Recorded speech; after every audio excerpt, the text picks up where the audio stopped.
네, 안녕하세요. 후지키 카즈코라고 합니다. 잘 부탁드립니다.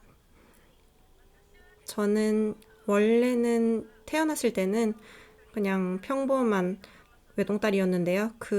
후에 남동생이 태어났는데요.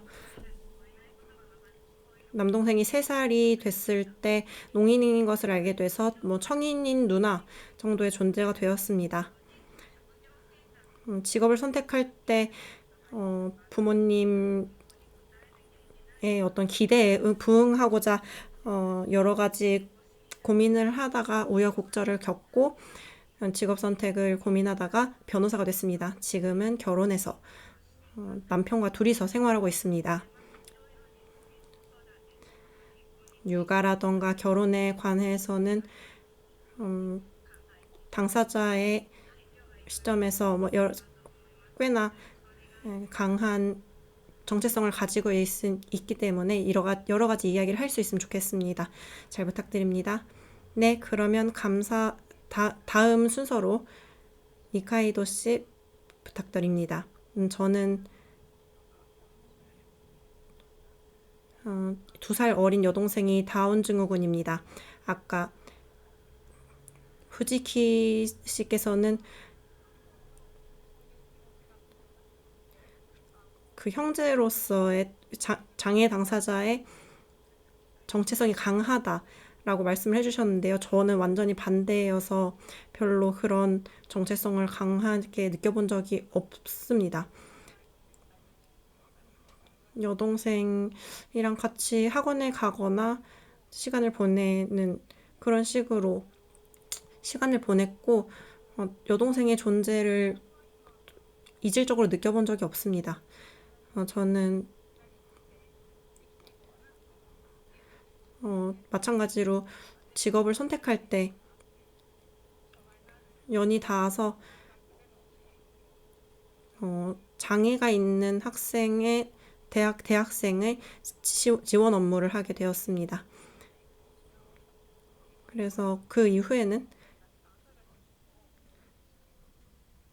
연구를 하게 되면서 여성학을 연구하고 있습니다.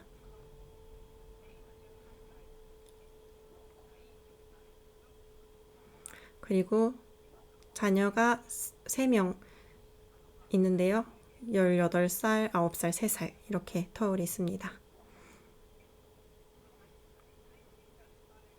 잘 부탁드립니다. 감사합니다.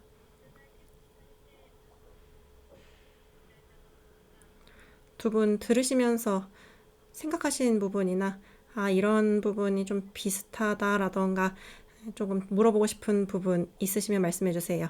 네, 저는 후지키 씨가 당사자의 형제로서의 정체성이 강해진 그런 계기가 무엇인지가 궁금합니다. 네, 감사합니다. 저도 사실 니카이도 님이랑 그 부분이 완전히 반대라서 흥미로워서 물어보고 싶었는데요. 저는 역시 집안에서 어, 누나는 들리니까 동생은 들리지 않으니까 이런 이야기를 듣거나 남동생도 누나를 보고서 열심히 해라. 그런 이야기를 많이 들었기 때문이 아닌가 싶습니다. 남동생과는 사실 둘이서는 그냥 싸우거나 같이 마리오 포켓몬 게임을 하거나 하는 일도 많이 했는데요. 그때 자막이 있기 때문에 청인이냐 농인이냐는 관계가 원래 없죠. 그래서 남동생과의 관계는 그랬는데요. 주변으로부터 어른들이 그렇게 말을 듣거나 또 남동생이 실제로 학교에서 좀 고생을 하기도 해서 성적에 저랑 격차가 있기도 했으니까 아, 무언가를 좀 짊어진 그런 형제로서의 정체성을 누나로서의 정체성이 좀 강해졌다고 생각합니다.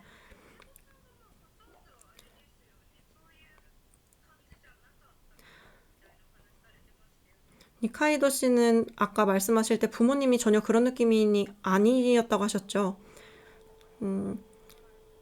네, 저희는 여동생이 3살, 서너 살쯤 됐을 때 어떻게 키우면 좋을까? 이 다운 증후군인 아이를 어떻게 키우면 좋을지 고민을 하던 시기에 어떤 전문가를 만났는데요. 그때 이제 언니에게는 언니의 인생이 있다라는 말을 듣고 그것을 지켜왔다고 들었습니다. 아까 후지키 씨가 말씀하신 것 같은 언니니까 누나니까 뭐 이런 이야기를 별로 하지 않는 그런 가정이었습니다. 정말 각자 독립적으로 자랐습니다.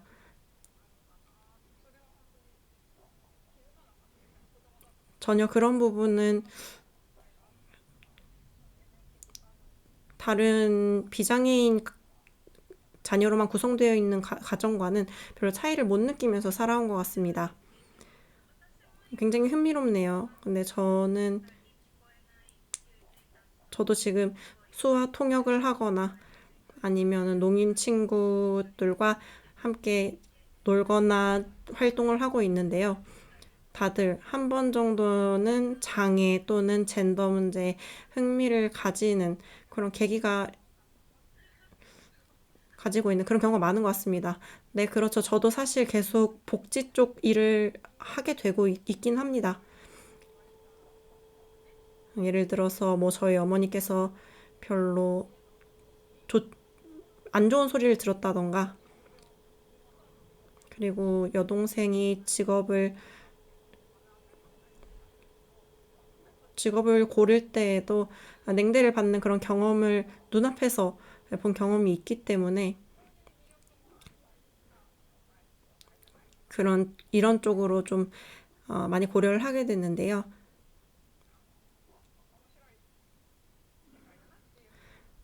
그냥 이 직업 자체로 또 의미가 있는 부분도 있어서 또 흥미로운 부분도 있어서 지금까지 이렇게 일을 하고 있는 것 같습니다.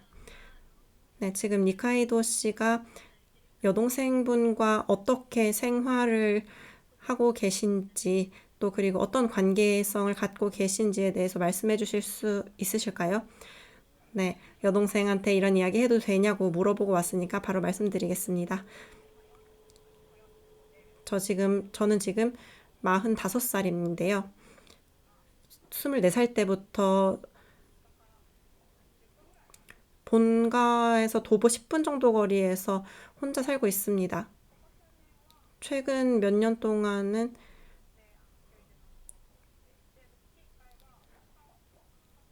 주 4일을, 주 4일 동안 일을 하고,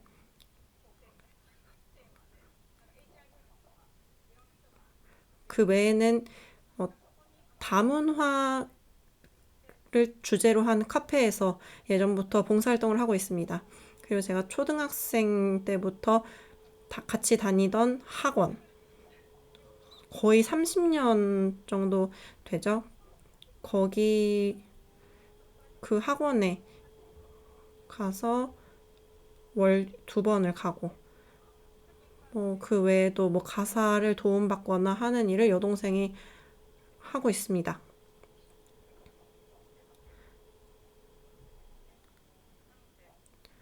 그래서 가끔씩은 같이 외출을 하기도 하고요. 그래서 꽤나 바쁩니다.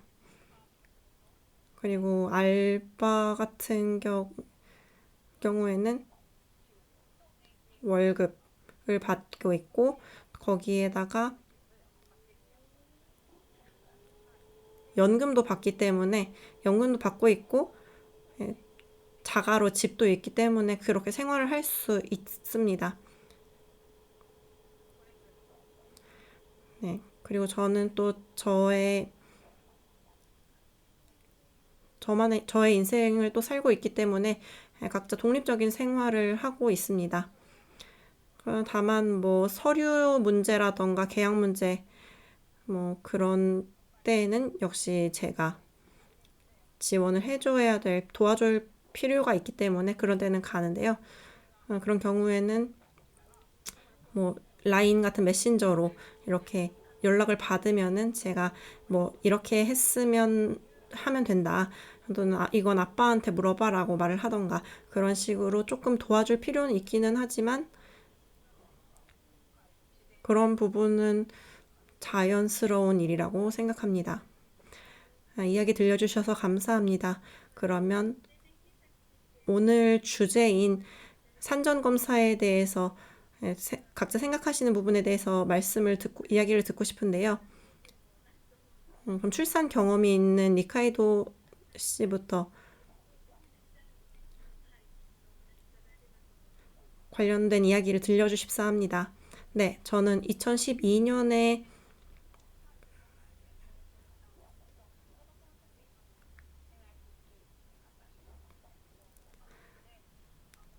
그때 마지막 아이를 임신을 했는데요. 그때 조금 나이가 있었기 때문에 산전검사를 받았습니다. 그 다른 두 명은 계획된 임신이었어요. 그런데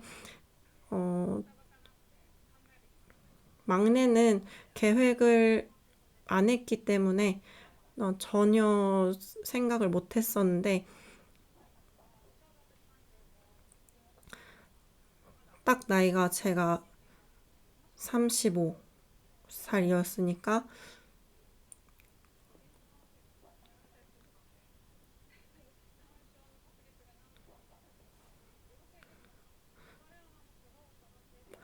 그때는 이제 좀 정신이 없어서 산전검사를 받긴 했는데 여동생이 저보다 2살 어리니까요.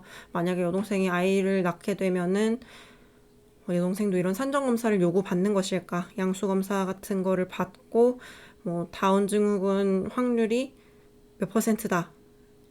이런 식으로 이야기를 듣는 것이 아닐까 그런 생각이 갑자기 들더라고요. 그래서 우리가 산전검사라는 이름으로 아기들을 걸러내고 있는 것은 아닌가 그런 생각도 했습니다.